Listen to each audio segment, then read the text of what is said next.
फुरकान भाई, ये जो खानदानी इन्वेस्टर्स हैं, Warren Buffett, Charlie Munger, Jhunjhunwala जैसे, ये लोग कंपनी की वैल्यूएशन कैसे करते हैं कि ऐसी-ऐसी कंपनीज ढूँढ लेते हैं कि जिनमें 100-100 गुना अर्निंग्स आ जाती हैं बाद में जाके। ऐसा कैसे कर पाते हैं ये लोग? यार ये लोग वैल्यूएशन नहीं करते हैं।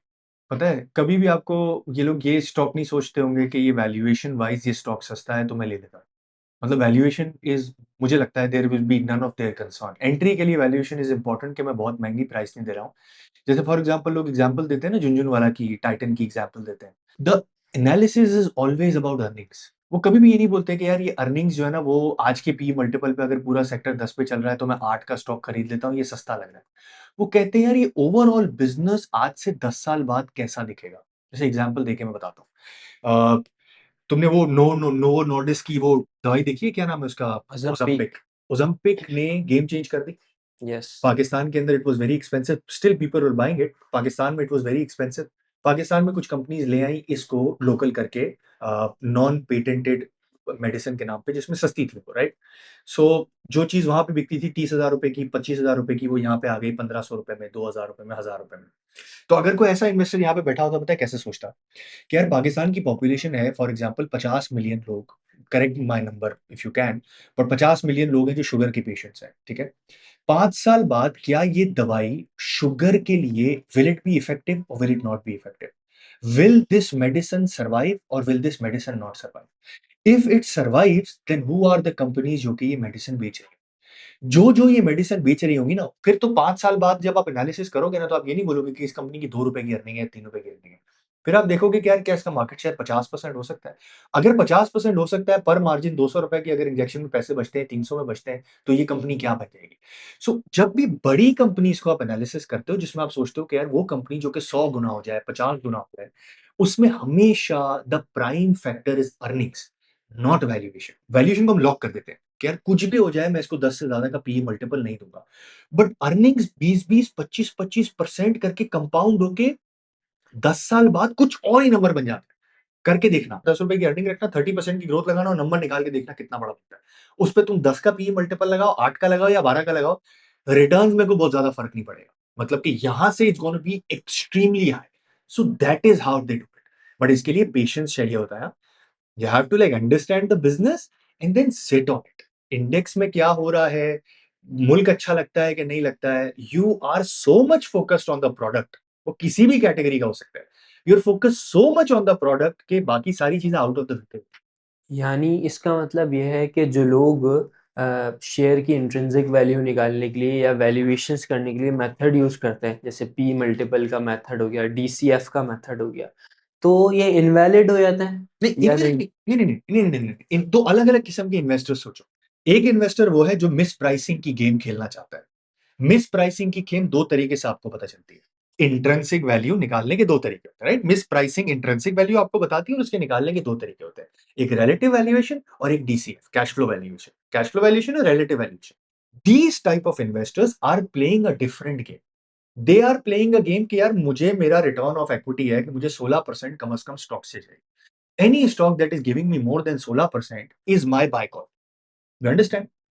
ये जो दूसरे टाइप को इन्वेस्टर्स है ना, जो कि बहुत कम है, वो कोई और गेम खेल रहे हैं। वो कहते हैं यार मेरी 16% की कॉस्ट है, कोई बात नहीं, 2 साल अगर ये स्टॉक मुझे रिटर्न नहीं देता, 3 साल मुझे स्टॉक रिटर्न नहीं देता, अर्निंग्स बढ़ रही हैं कि नहीं बढ़ रही? अगर अर्निंग्स बढ़ी, भले कैश फ्लो कम है। अभी मैंने तुम्हें एग्जांपल दी थी ना, फॉर एग्जांपल जैसे मैंने वो बीएफ एग्रो वाले सीईओ का इंटरव्यू किया था। उन्होंने कहा था आज हमारे कैश फ्लो काफ़ी फँसता है because the number of buyers are less, but हम ग्रो कर रहे हैं अपने बिज़नेस को। अब इस बिज़नेस को ये इन्वेस्टर डिफरेंट तरीके से देखेगा इंट्रिंसिक इन्वेस्टर के लिए, और ये इन्वेस्टर डिफरेंट तरीके से देखेगा।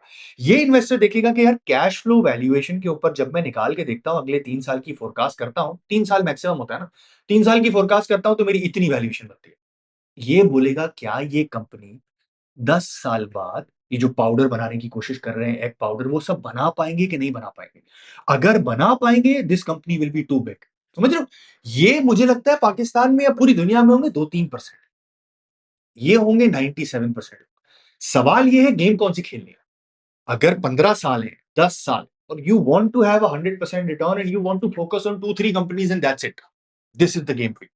You don't care about what's happening in the index. You don't care about साल का रिटर्न कितना है, under performance, out performance, you don't care. ये वो वाले इन्वेस्टर, बट ऐसा कर नहीं सकते लोग, इसलिए 2-3% है। बट ये वाले इन्वेस्टर्स आर कि यार अगर मार्केट में 20% का रिटर्न बचा है तो मुझे 25 बचना चाहिए, या मुझे कम से कम 20 तो बचना ही चाहिए। Make sense? सो ये जो खानदानी इन्वेस्टर्स हैं, तो इनका बेसिक ईथॉस यही है कि बिजनेस एज अ होल देखें हम। क्योंकि वो उनका उनका माइंडसेट ऐसा बना हुआ है ना। उनका माइंडसेट क्या है? खानदानी लोग, ये जो जिनकी तुम बात कर रहे हो, वो अक्सर और बेशतर एम्प्लॉइज नहीं होते, वो मालिक ऑफ द कंपनी होते हैं। तो पूरी जिंदगी उन्होंने एक कंपनी चलाई होती है जो कि अपनी कंपनी होती है, और एक में से टुकड़े टुकड़े निकले हुए होते हैं।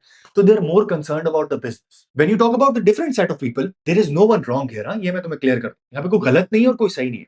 बट यहाँ वाले लोग क्या है कि नहीं यार, अगर मार्केट में 20% बच रहा है तो मुझे भी बचना चाहिए, इस तरह का फर्क है। तो उनका mindset is more about business, anything that can become 10 times। जो बिजनेस यहां से 10 गुना हो सकता है, मेरा उसमें इंटरेस्ट है।